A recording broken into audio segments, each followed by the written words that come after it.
Good morning, good afternoon, good evening, depending where you are.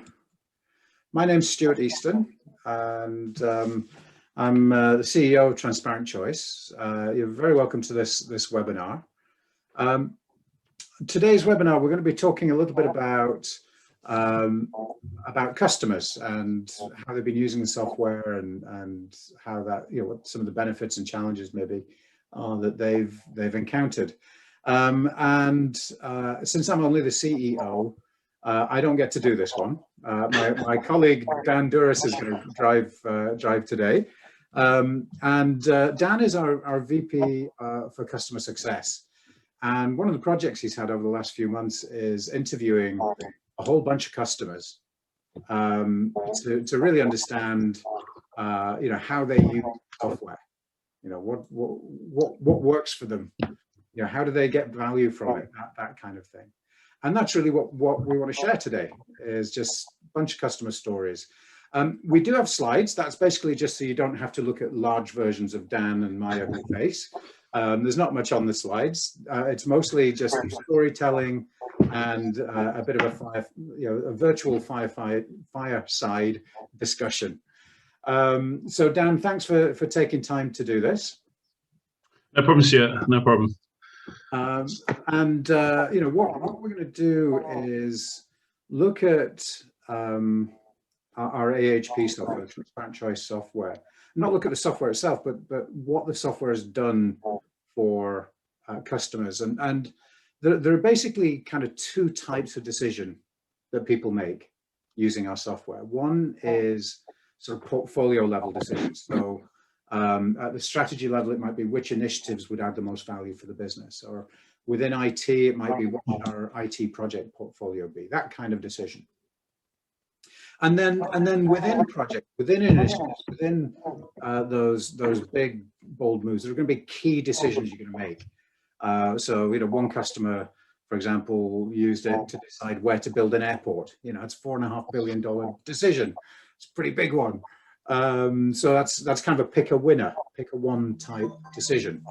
And most of the people joining the conference today, at some level, live in project land, right? So we're looking at either managing portfolios of projects or running big projects or big government initiatives and things like that.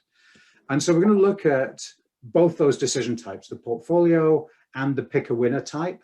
And we're going to see and explore a little bit how using AHP can help reduce the risk in your projects, can get you to value quicker, can help boost support and enthusiasm amongst your stakeholders, things like that. So before we dive into that, I think what we wanted to do, Dan, was just have a little shout out for the people who've helped you get there, right? Yeah. So look, we obviously I've been doing some of these case study interviews, and firstly, it's a big thank you to anyone who's been kind enough to lend me their knowledge, their time, their stories, because ultimately these are not our stories, right? We provide software. We're very happy with our software, and we love it, but we love it when it hits the real world and starts delivering value. But really, we know that, first lesson of the day, good projects start with good people. So we need those kind of agents of change, those people that make it happen in the real world. So yeah, we've got a few everyday heroes there. So we've got we'll see some work up with Jerry over in SFU. We've got Ellen. I'm not going to try and pronounce her surname. Charlotte. Got Ellen over in the States, who's done some fantastic work with community engagement. We've got Dean Fowler in the middle there, who's done a couple of very interesting sort of public consultation projects with infrastructure spending, and then the amazing duo on the right hand side of Plinio and the professor, who work together in Brazil to do some fantastic prioritization work with Cesano. So thank you so much for some of your inputs. There are a couple more case studies beyond these that are on the website. So yeah, if this catches your imagination today, as I hope it will, do jump onto Transparent Choice and read for yourself and hear their stories as well. So yeah, many of them were kind enough to let us record them, and we put them up online. You used an interesting phrase there, Dan. You used the phrase agents of change, right? Because doing things the AHP way, doing things the transparent choice way, it is a little different to what most people do, what most organizations do. We just slap it in a spreadsheet, something happens, right? And with transparent choice, you have to spend a little bit more time up front doing a little bit of planning. And I know some people are worried that that's going to slow decisions down and slow the organization down. What did you learn when you were talking to everyone? So it's interesting that speed is always a thing that comes up. Now, I notice a lot of clients, when you're speaking to them, or even prospective clients, look at the solution that we have, and sometimes they get a little reticent. They think adding steps to score and consult and review will take extra time.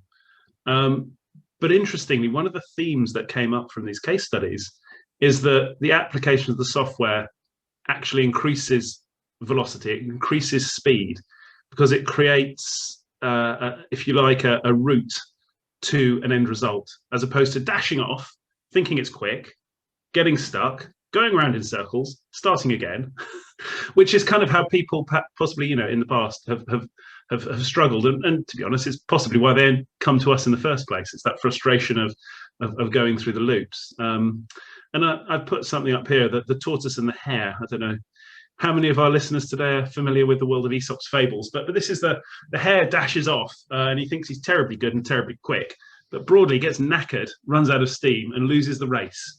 And this is just a theme we see with some of our clients. And so we've got a couple of quotes up here. So this is I think it was one from Plinio over in Sassano, but it's talking about 10 times faster than a manual solution. So creating that kind of automation. But what was really interesting as well, they talked about a kind of maturity curve. So it's as we get really good at this, it gets faster each time. It becomes how we do things.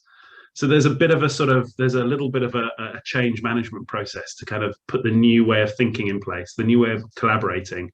And after that, it's like, off like a rocket. Yeah.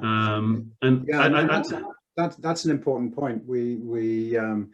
So we work with a big engineering company, North American engineering company, a global engineering company actually, and they're the first time that they went through some of the surveys and things that we do, it was quite slow. The first few projects that we scored, for example, the first 3 or 4 took an hour, but once we got through the first 3 or 4, we were getting through them really quickly. Just a couple of minutes of project, few minutes of project.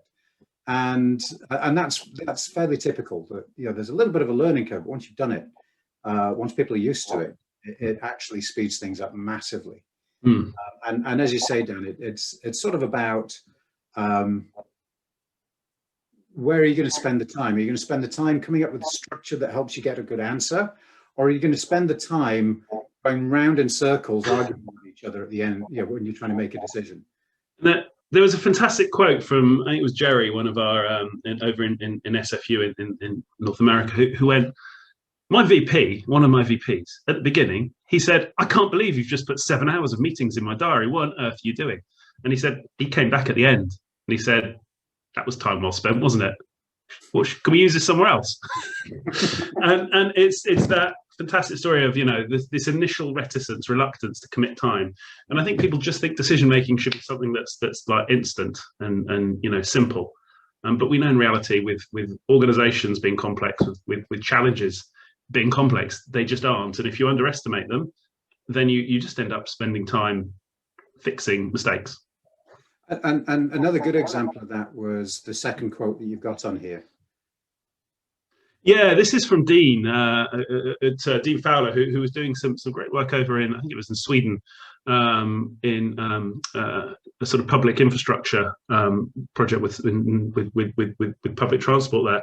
And he talked about saying, we made the decision in less than half the normal time. Why? Because they got everyone together, systematically reviewed what their thoughts were, what their criteria were, where their objections or their motivation came from for different options. They were sort of picking one for a potential solution. And therefore, they didn't have to have this iterative process where they kind of made a decision and then people threw rocks at it and said it was wrong. And then they published something and then someone tore it up because it was wrong and they start again. So because they were systematic and consultative in the engagement up front, the end result just came out that much sooner and that much cleaner as well, in terms of producing an outcome that's more thorough. And I didn't include the second bit of this quote, which is one of my favorite bits, which was just saying that they sort of swapped a 200-page document that no one read for, you know, simple, clear insight as to what the answers should be. So, you know, more transparency through less volume of output, because they involve people in the process. Yeah, and you see this a lot in organizations. People, you know, I call it this is the goal-based decision-making model. Right? So we decide as a group, we spend time up front figuring out what our goal actually is, so that we can then make a good decision. And versus the advocacy model, which is where everyone brings their solution to the table, and then we just go round and round arguing why my solution is better than yours, right? And that advocacy, that arguing thing, invariably takes longer because there's no answer. Right? It comes down to politics and power. It does, and once someone has reached an entrenched position about what they believe the best outcome to be, you're going to take twice as long to dig them out of that trench and get them to compromise with the guy in the next door trench. So it's about trying to get people engaged at the beginning before they've sort of dug in and got their views that they're going to fight for. So it's making it, as I say, more collaborative and less about sort of, you know, fighting your corner. That leads on to the next thing we were going to talk about, right? So Dan and I were both teenagers in the 1980s. Were you? I thought it was the 70s, Stuart. Oh, thank you. Well, that may be more my taste in music, but that brings us on to the next slide. So, do you know what, we should have done a build on this one, shouldn't we? Really. So, who knows who that is? Anybody, jump into the comments. Anybody, see if you can figure it out before Dan does the big reveal. It's kind of on the slide. It's a bit of a giveaway, isn't it? I'm going to say we've got Hell on online. So this is Shell's got it. This is like Norwegian royalty, isn't it? Yeah, absolutely. Shell's got it. Alex, yeah, rock and roll, brother. So I couldn't resist a bit of Morton Hackett for this, but this is really alluding to that aha moment when people sort of realise the value of listening. So we talked about you know, the importance of collaboration, and it really is something that we hear time and time again when suddenly people realise, oh, so if I actually listen to that person rather than fighting with them, I'm going to get a more productive outcome. Okay, so we make the engineers over here and strategy folks over here and finance folks over here, but actually if we're all kind of wanting the same broad thing. So if we listen to one another and work together, we're going to come up with a better decision than just having that narrow perspective.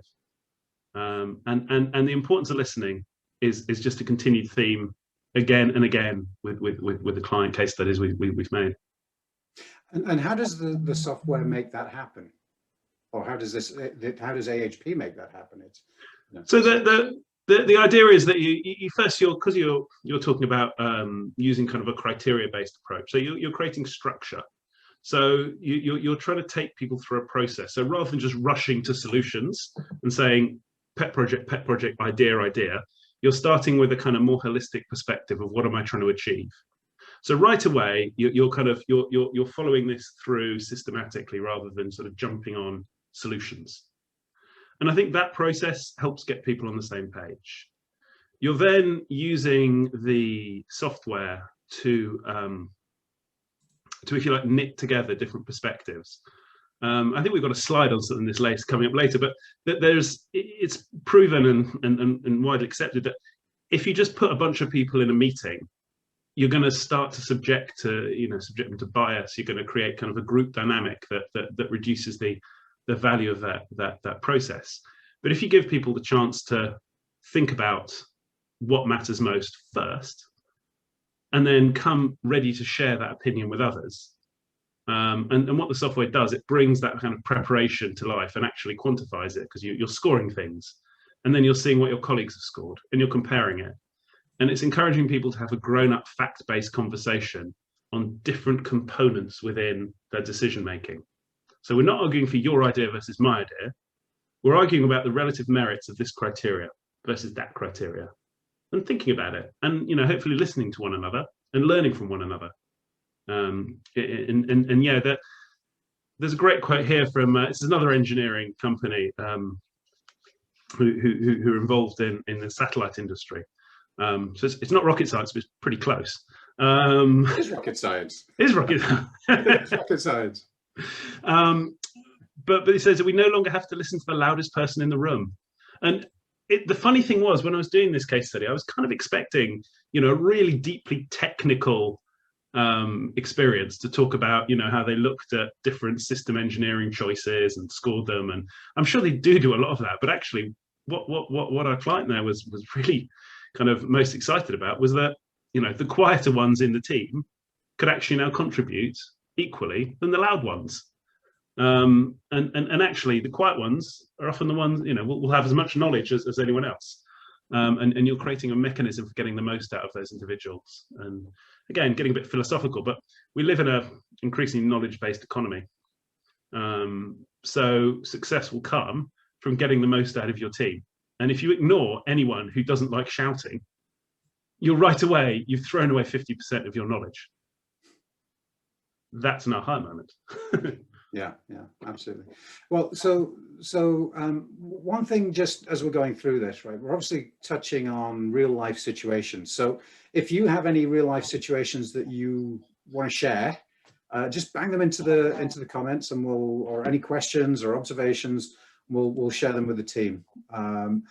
Also, we actually have another panelist. I spotted that one of the guys that we've mentioned a couple of times today already, Roberto Camagno, was on the call as an attendee.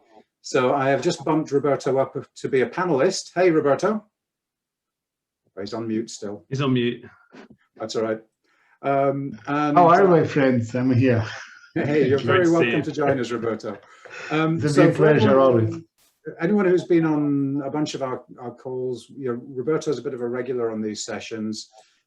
He's an award-winning decision science researcher.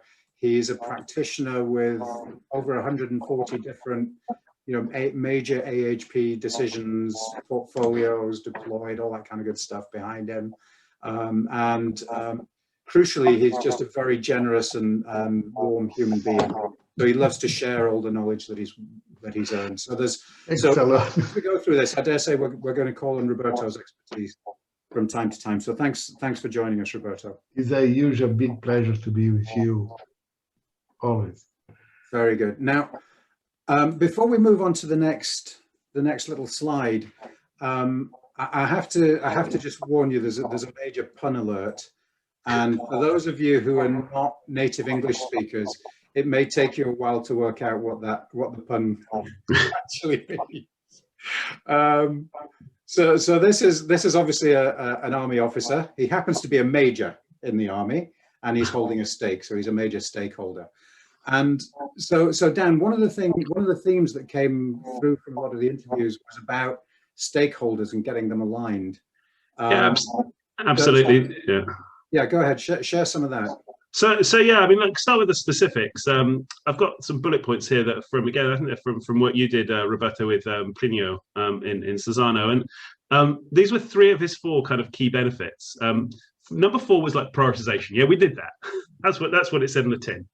But actually, what was fascinating is these kind of cultural components of where he saw the benefits, and by that I mean he talked about confidence growing in decisions. So because they went through a process that people could see was transparent, they could participate in it, they could trust it, that built confidence in the outcomes. And again, the key thing that we see time and again with these is that you need people to believe in the process to have value. If people do not believe in the process, they will then spend ongoing months after the process finding ways around the process, therefore defeating the object of having the process in the first place. So you need that kind of participation and confidence to get value. And Roberto, this was a fairly complicated and political situation, wasn't it? Because it was a merger. Yes. What the methodology in the software help a lot, the dynamic in the meetings, is that you are obligated to open your point of view and to share your ideas. And it's amazing because the perception of the group when you have this kind of involvement change the way that the results that we get. It means it creates a real buy-in also the solution. That is the experience in most of the cases. It means the political stuff happens, but when we have this kind of meetings, it solves this bias that normally we live. Mm. But when we say alignment, we don't necessarily mean that everybody leaves the room having agreed on everything, right? No. Yeah, no, the alignment is an interesting thing that we used to say that the people come to work in the same address every morning, but in different companies. It means everybody has a different company in their mind. And when you start to read the description of the criteria and the dynamic to put the question, which one is more important, for example, it appears that the people normally say, now you understand what my thoughts. And that's key. So Dan, you had another example with, and we've mentioned Jerry a few times already today. But you had another example at Jerry where they didn't actually agree, right? But it didn't matter. Yeah, and it's sort of you can get to that point where you go, do you know what? Respectfully, we don't quite agree on this, but at least you can see there's rationale or there's justification in someone else's point of view. They've listened to you, you've listened to them. And actually, again, the joy of the software is that it will strike an average, and that can be an equitable outcome. You know, that can be fair, and to sort of split the difference. And the key, sorry, Dan, the key thing is that people feel like their opinion counted. They were heard. Yeah. Their voice was heard, and so they might not get everything that they wanted, but they were heard, and they understand other people's point of view, and they understand why we ended up where we did. Yes. Yeah, and it's so important. Absolutely. So it's not that the software gets people aligned on everything. What we get them aligned on is ultimately what are we going to do that's the best thing to do, right? That's where the alignment actually happens. It's alignment about the outcome. And again, go ahead, David. I was going to say, what we know is that often the worst decision is no decision. The worst outcome is failure to make a decision. And again, what you've got with the software is that is supporting that process to come to a resolution and to come to an outcome, which is critical, because failure to decide and just leaving drift of ambiguity is invariably what leads to not success. Now, anybody, most of the people I think probably on this session have seen our software or seen AHP in action, or at least read about it, right? So you know that it's all about comparing different criteria and saying which one's more important, and you go pair by pair, pairwise comparison. Criteria 1, criteria 2, criteria 2 with criterion 3, and so on, right?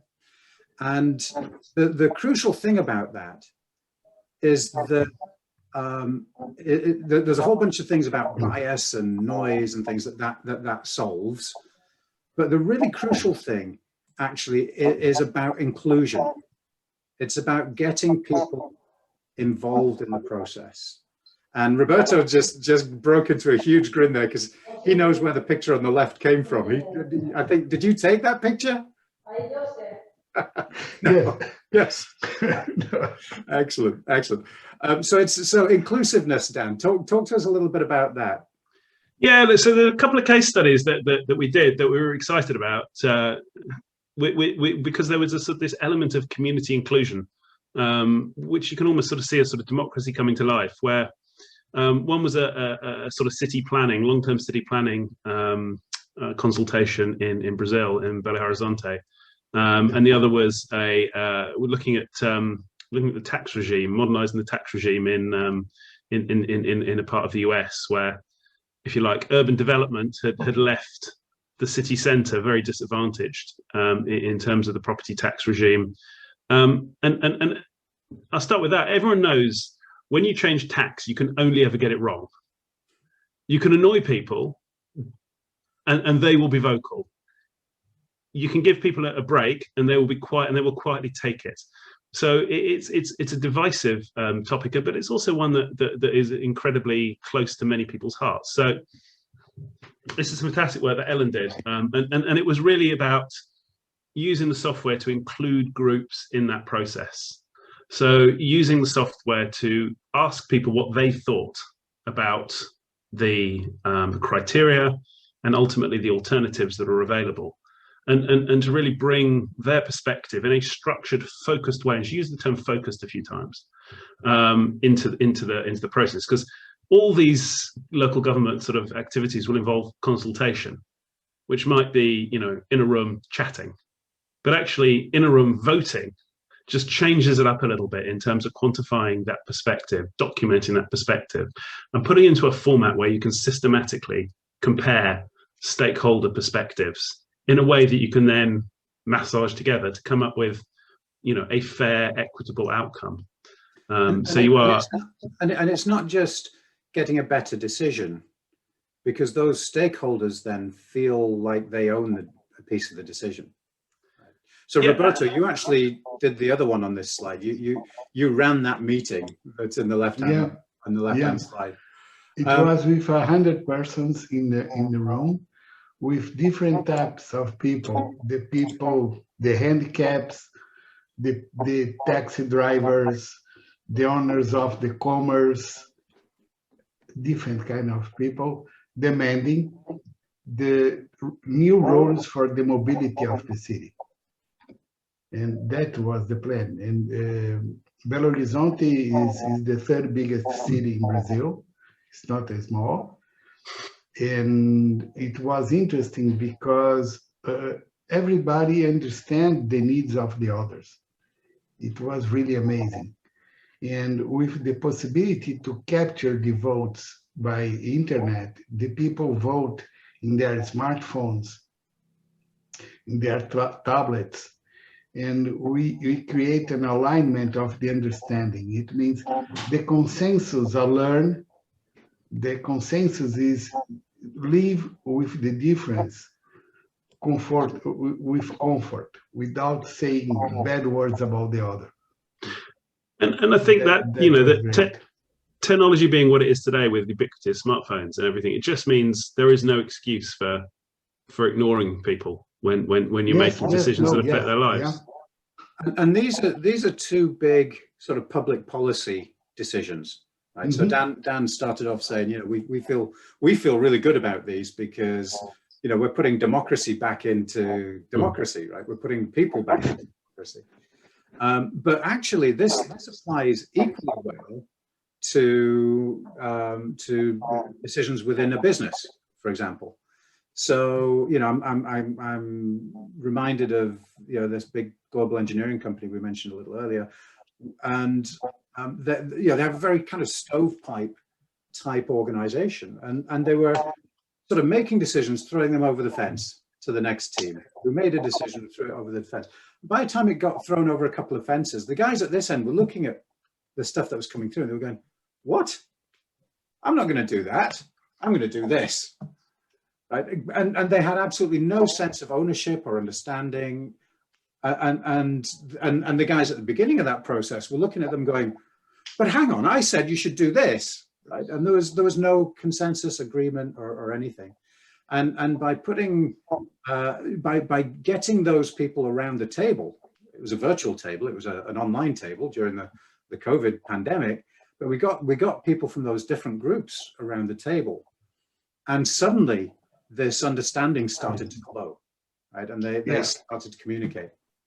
One thing that's really important, it is that normally when we treat about decision making, we normally don't say the implementation of the decision.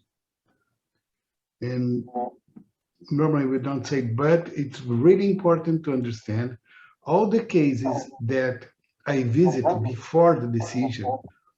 The people explain that the use of the methodology, the gain, was very important to implement the decision, because everybody understood what they are doing and why they are doing.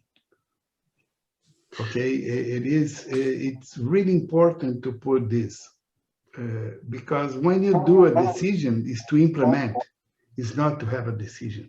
Yeah, I think that brings us on to I think our next slide talks to that, doesn't it? Because it's talking about buy-in, which again, this is one of my favorites, a little kind of training charts, and it's just super simple, but I think, you know, it says it all, right? We want to help people improve the quality of their decisions and the buy-in that's involved in that. So again, if we think of it from a kind of company perspective, you go, people don't engage with, you know, the CEO standing up in front of, you know, 1,000 people and going, we've got a new strategy, here it is, as much as actually having a consultation process.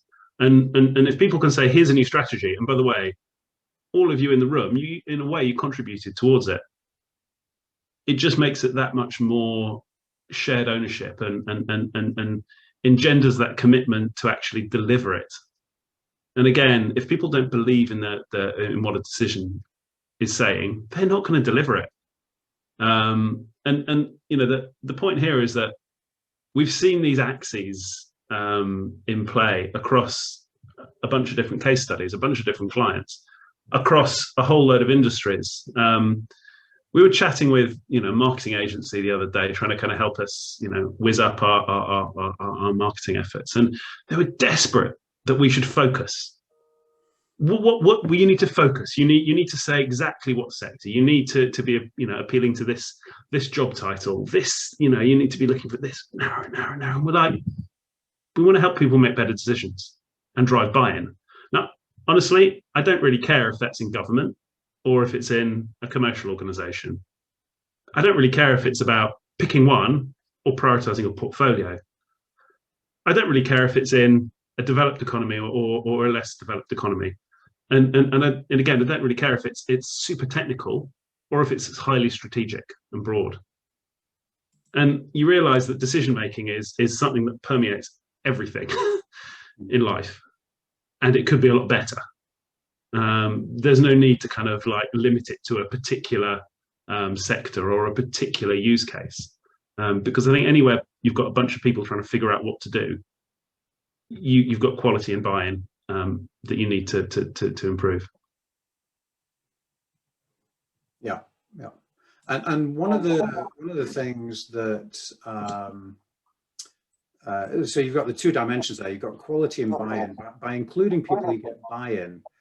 And improving quality comes in a few ways. One is this sort of the pairwise comparison process helps eliminate a bunch of biases. The fact that we have very clear structure to the way you put together scales for scoring things, you know, for scoring your alternatives, your projects or your vendors or whatever it may be, you know, that helps improve the quality of the data. But one of the things that also really helps improve the quality of the decision making in the end is the fact that you have multiple people. So that thing about inclusion, right, that helps people feel good and be part of the process. But it also helps improve the decision quality by helping reduce noise. So Dan, do you want to talk a little bit about that and what we've seen a couple of times? Yeah, so we were inspired by this. We've known about Dan Kahneman and his work for some time, but I think he's been quite vocal lately because I believe he's got a book to sell. But he was on the radio on Radio 4, just sort of talking about noise, and noise being effectively characterized by the variability of individuals. So he came up with some really kind of tangible facts which are fascinating. So it's like sort of doctors are more likely to prescribe medicine in the afternoon. Why? Because they're human, and people make slightly different, have slightly different criteria, slightly different biases, slightly different activities in the afternoon. Who knew? Judges impose harsher sentences on hot days. Who knew? And funny things like it's talking about individual underwriters that are one of his clients coming up with valuations that were 55% different from one another. So this huge variation, not because necessarily underwriter A had a bias, but just because we're people. Just noise. Right? Noise. We people. We try and come to. We have to come to an answer. We come to an answer, and it might be a bit wrong, but the point is, through engaging groups rather than individuals to create insight or score, what you're doing is you're reducing noise. It's basic statistics, right? So in terms of reducing the variability. And again, we've for those of you that know racing drivers, you'll spot that this is a somewhat made up example, but this is from a real client with real people. Names changed to protect the innocent.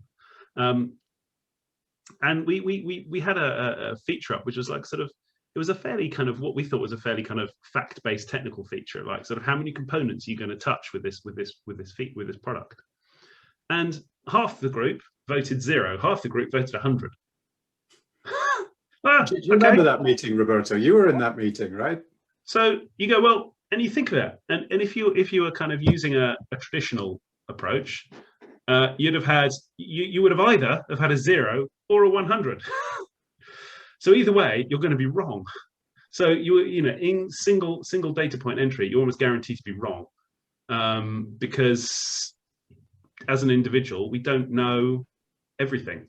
Even if we're trying not to be biased, even if we're trying to be rational, we aren't. And I think, yeah, what we sort of took away from this is that, you know what, we hear about AI and the march of the robots and taking over decision making. This is actually a way of trying to re-establish a little bit of the role of the human. But actually working together, humans can be smarter than computers. By thinking they can do it on their own, they're going to be surpassed quicker. This is about optimizing human decision making. Yeah, one thing that was interesting, that these votes was a group where you have a team voting, and some of them was boss, and the other was subordinate of these guys. And the subordinate was in one side and the boss in the other side. Absolutely, yeah. And it was, and the boss didn't win. Not every time. It was about a quarter or a third of the questions. The answers looked like this, and some of the time the boss won, some of the time everybody else won. But the point was actually that they explained why they voted the way they did, and then they kind of went, "Oh, I hadn't thought of that." And that's the point. We talk about winning, but it wasn't a competition. It wasn't. No. It's a hunt for the right answer.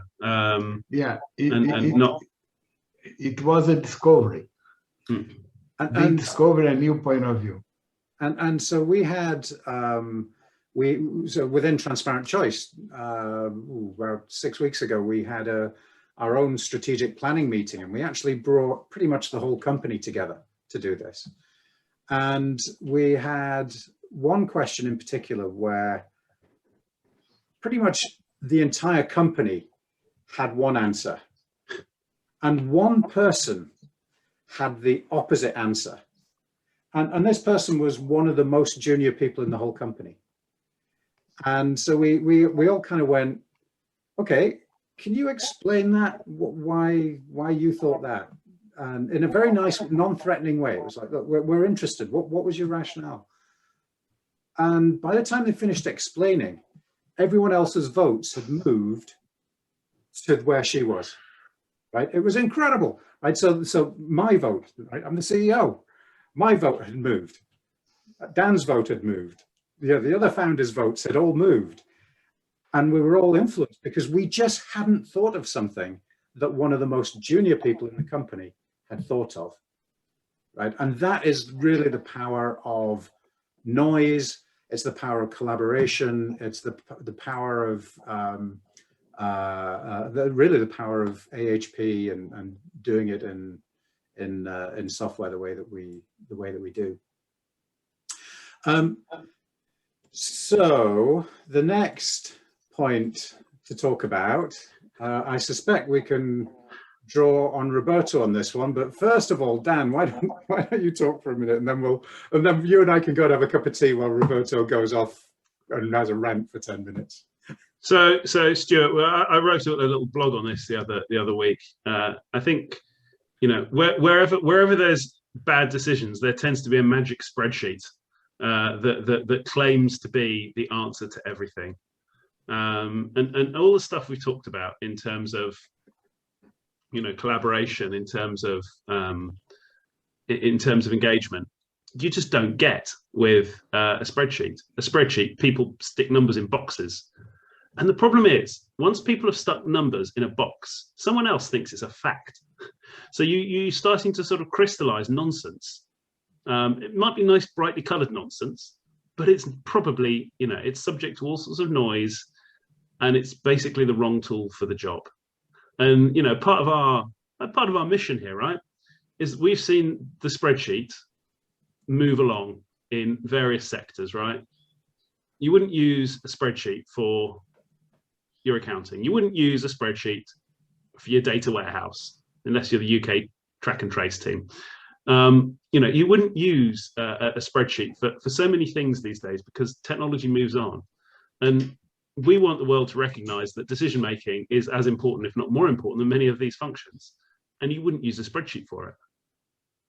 So the spreadsheet is our enemy, and we wish to help our clients move beyond it. And there were a couple of case studies where people even talked about it explicitly. I think again, Susano talked about it and saying, you know, they were sort of slogging away trying to kind of create AHP in a spreadsheet, which sounds horrendous in terms of the complexity of doing that. Well, and yeah, there's a big engineering company that the three of us know very well that, you know, they've been wrestling with spreadsheets for a year and a half now and really not got an answer that's satisfactory. And Roberto, you actually wrote a paper on that. That was the paper that won the award, wasn't it?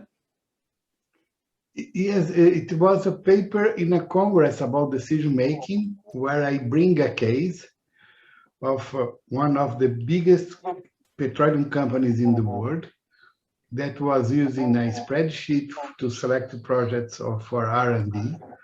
And they discovered that the spreadsheet was given plateaus where the projects became with the same prioritization. It means they invest a lot of time, a lot of efforts to achieve a result that didn't give the answer that they want, that is to discriminate the projects.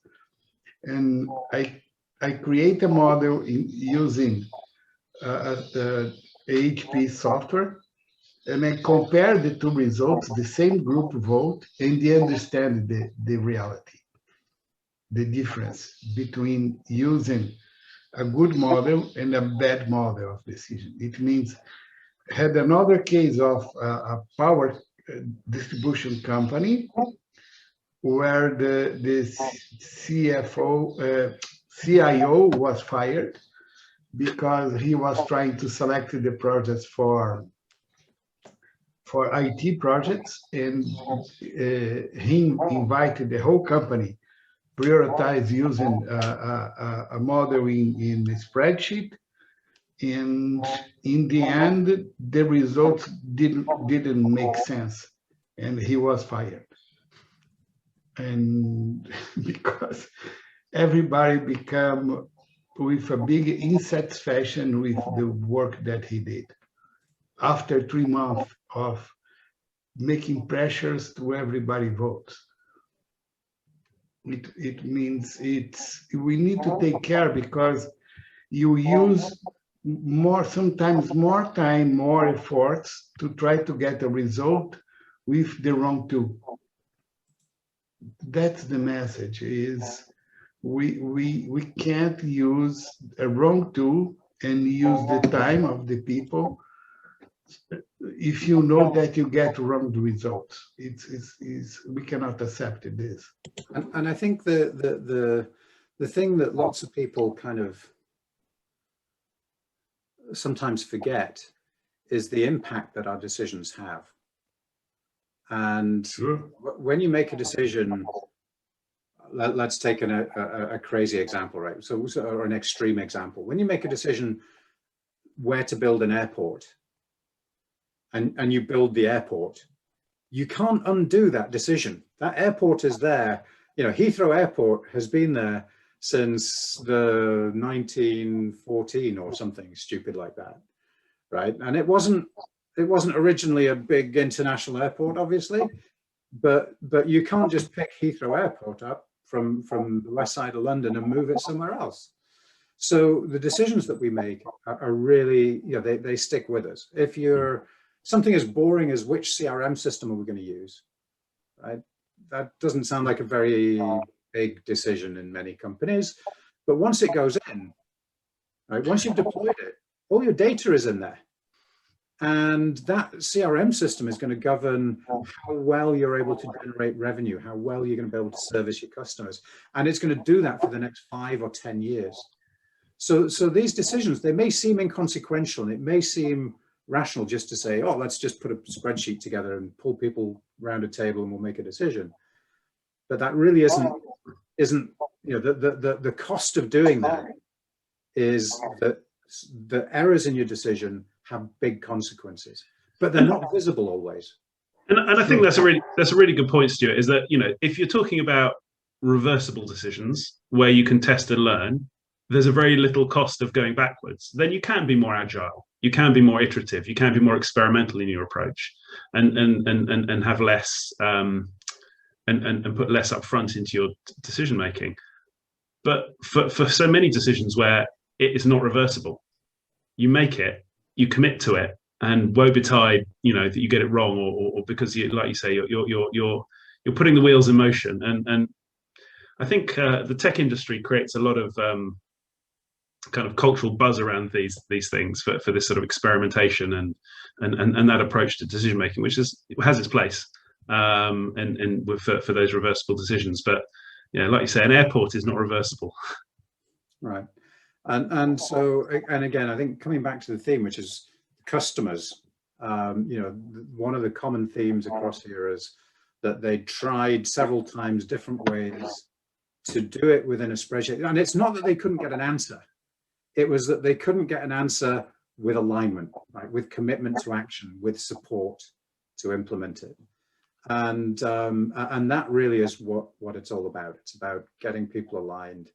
And that's what AHP, process in our software, does so very well. So that's brilliant. So we thought we'd leave you with this, Dan. Yeah. So this is from Jerry, who says that nobody was getting things done, and we just knew there was a better way. And I love that expression. The sort of, and I, you know, say to anyone who's listening to this, you'll know if something isn't quite right in the way, you know, your organization is making decisions. If you know that planning process has been rewritten every year and no one ever likes it, you just know if something's not quite right. And that is when, you know, that's when change needs to happen. That's when it's time to think about technology as opposed to doing the same old thing again. I could have put the classic kind of Albert Einstein quote here of insanity is doing the same thing again and again and expecting the same results. In fairness, your metric spreadsheet might give you a different result every time, given the input of noise. But the ultimate result of an unsatisfactory outcome, I think, is inevitable and will be repeated. So if you're feeling pain, but you have this sort of niggling feeling that there is a better way, follow that through, because there is a better way. Brilliant. Thank you, Dan. So I'd encourage you to ask any questions at this point. There's the Q&A button, or you can just jump onto chat. We do have one or two questions, but they're of quite a technical nature. So what I thought I'd do is open it up to anybody else first, and then if anybody wants to stick around for these one or two technical questions, that would be great as well. But so were there any questions or comments from anyone on the call? I know we've got one or two people on here who've actually played and dabbled with AHP, so it'd be interesting to hear from those people in particular. Does what you've heard today make sense? You know who I'm talking to. Oh, they're running away. I was going to say, while people are thinking about replying to you, I'd say you do jump on the website and have a look at these case studies if anything has grabbed your fancy. We've put some just basically 2-slide summaries and in some cases a sort of 5-minute sort of recording. So if there's a particular sector or a particular kind of angle that we've alluded to, you'll find it on the website. Have a look at it, and yeah, reach out to us if you've got any questions. Yeah, absolutely, absolutely. Brilliant. Well, it only remains to thank everybody for joining us today, and to thank Roberto, just completely on the fly there, for joining us on the panel. That was not planned, but was most welcome. So so it was great to see you join us. This is how you can find the case studies. Here's our website, and if you click on resources, you can come into the case studies, and you'll see in there there's a whole bunch of case studies here that you can download and read at your leisure. Or there'll be a couple more when I get around to editing them and putting them up. Absolutely. And I would say, I noticed we've got a couple of our clients on here. If you're feeling brave and supportive, join the crew and let's make a case study together. Because as I say, we're obviously selling the software here, but we love hearing how this has made a difference. So we'd love to hear your stories. Fantastic. Thanks everywhere, anyone. And Sushmita, if you want to stay on the line, we'll see if we can answer your question. Brilliant. Thanks everybody. Thank you, everyone. Have a great day. Thank you.